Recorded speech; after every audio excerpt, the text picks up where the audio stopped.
Bismillah ar-Rahman ar-Rahim. Assalamu alaikum. It is exactly 9:30 a.m., exactly South African time. We cross over to Lebanon and we're going to speak with Nazir Rida. He is a journalist based in Lebanon. I'm not quite exactly sure where. We will ask him that question and then understand what exactly is the situation currently playing out in Lebanon. Assalamu alaikum to you, Nazir Rida. Assalamu Whereabout alaikum. in Good morning. Lebanon? Now, Whereabout are you based? now I am in Beirut now. Okay. Uh, Last week, our families was at South Lebanon near Saida, which is far 40 kilometers from the border. But the brutal Israeli attack on all over southern Lebanon uh, يعني pushed more than 1 million 1 million civilian outside the south and outside Beirut suburbs and outside eastern Lebanon, Bekaa Valley. So you and lots of other Lebanese people have moved from the outskirts, possibly also the south, the border in the south, the border with Israel, moved to Beirut thinking that you're going to be safe there. And we are now hearing that Beirut has also been attacked. Israel are suggesting that they are targeting Hezbollah, yet unfortunately, we have seen and heard that civilian infrastructure is often affected. And obviously, innocent civilians are being killed and maimed in these attacks as well. What's your thoughts on what is happening currently in Lebanon? Actually, Israel is not attacking only the southern border. She has been attacking all over Lebanon. There is no safe place in Lebanon. That's a big dilemma now. Actually, at least a third of Lebanese people are suffering from Israeli airstrikes, which targeting large areas in Lebanon. This violent campaign has displaced about, I think, 1 million people, according to the Lebanese government. Hospitals have evacuated lately and 2 days ago and put pressure on other areas. Also, we have to mention that as vital facilities also and Lebanese institutions got attacked. There's 14 people who work in ambulance and civil defense. They did in only 2 days. This is the largest attack on a scale يعني unprecedented in Lebanon's history. Uh, this attack has produced the tragedies such as the displacement of thousands who have sought refuge in public squares until temporary shelter is secured for them. I believe that Israel now is expanding its campaign because it has an international green light, and it would not have done so without this international laxity. As for the criticism, it's verbal and doesn't condemn these violations, which encourage Israel to continue its brutal attack. We're hearing that the international community is silent on these brutal attacks on the Lebanese people.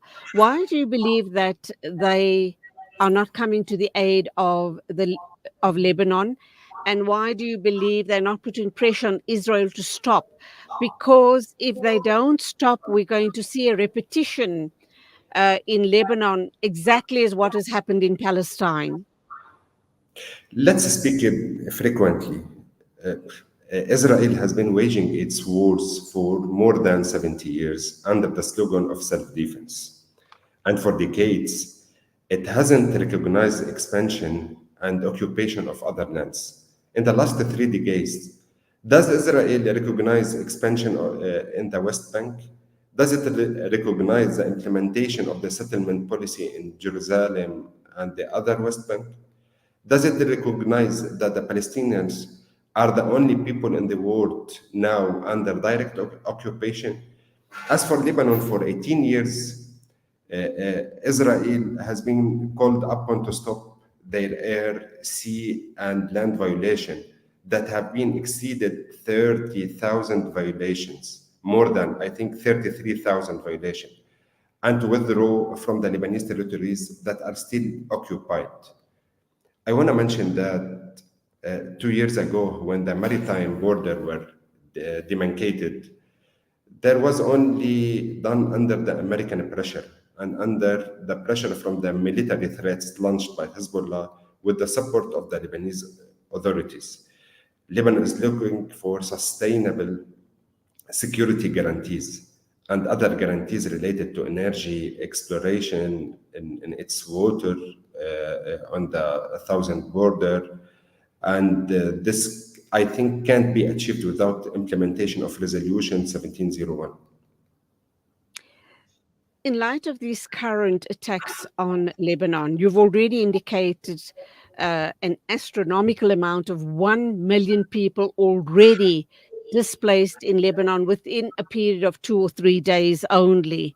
How are you, as communities in Lebanon, organizing to support one another in light of this destruction and, of course, the displacement? Look, in Lebanon, there's a crisis, economical crisis. In the last war, no government institution were able to secure the needs of the population and deal with this crisis. And I think no urgent international aid was provided to Lebanon, at least in the 8 days ago. Lebanon now is in need for $50 million now in order يعني, to deal with the large scale of demands, the humanitarian demands, and it will increase this need. It will increase to reach 120 million over the next 2 months. Some medical aid have arrived so far, but the needs are great and are related to the cost of the renting of houses and securing food and medicine. Actually, Lebanese people went to alternatives, as in all crises in Lebanon from 15 years till now. So far, the Lebanese people are helping each other. People open their homes to receive displaced people, and some try to provide food, blankets, and aid to displaced people from the south and from the Bekaa or from Dahiya, which is Beirut suburbs. The Lebanese found no way other than this individual aid. We don't have government. We don't have the government doesn't have the ability to deal with such a crisis. And as I mentioned, this is the first crisis since years. So, Nazir, let's talk about Lebanon being in a very, very fragile state right now due to the economic and political issues. How do you believe this ongoing Israeli aggression is going to further impact on Lebanon, the country, and its people? What sort of a long lasting effect is it going to have on Lebanon as a whole? Indeed, Lebanon has been suffering from the effects of a major economic and financial crisis, as I mentioned, for 5 years, I think, which has put the institution under great pressure. The international community has not exerted effective pressure on Israel to stop the attacks now. We in Lebanon realize that any diplomatic battle with Israel is lost in advance. Unfortunately, we are not surprised. The international community has not exerted effective pressure on Israel. It's still exerting pressure through words and diplomatic gestures. When we start to see that there is sanctions on Israel or practical pressure, then we realize that there is a serious pressure. Do Now, you now carry on? I think Lebanon in a big dilemma. The main dilemma now is dealing with Israel for decades, is that it's beyond accountability, whether in its attacks on Lebanon or otherwise, Israel rejects peace so as not to hold itself accountable in the files of settlements, in the files of air violations, in the land grabbing, and others. When it goes to peace, it will lose the pretext to carry out its attacks, and it will lose its image as a victim. Lebanon, like Palestinians, like other Syrians, Egyptians, in the last 5 decades, or Jordanian, or suffers from this Israeli expanding mentality. And sadly, it seems as if they do have a master expansion plan as far as the Middle East is concerned. When the genocide broke out in Palestine, did the Lebanese people, were you worried that this is going to eventually spill into Lebanon?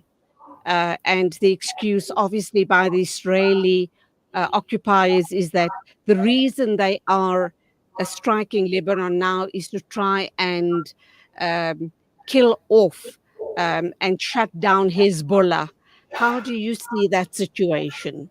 Two weeks ago, Lebanese people didn't have this expectation that that will happen as a brutal campaign against Lebanon.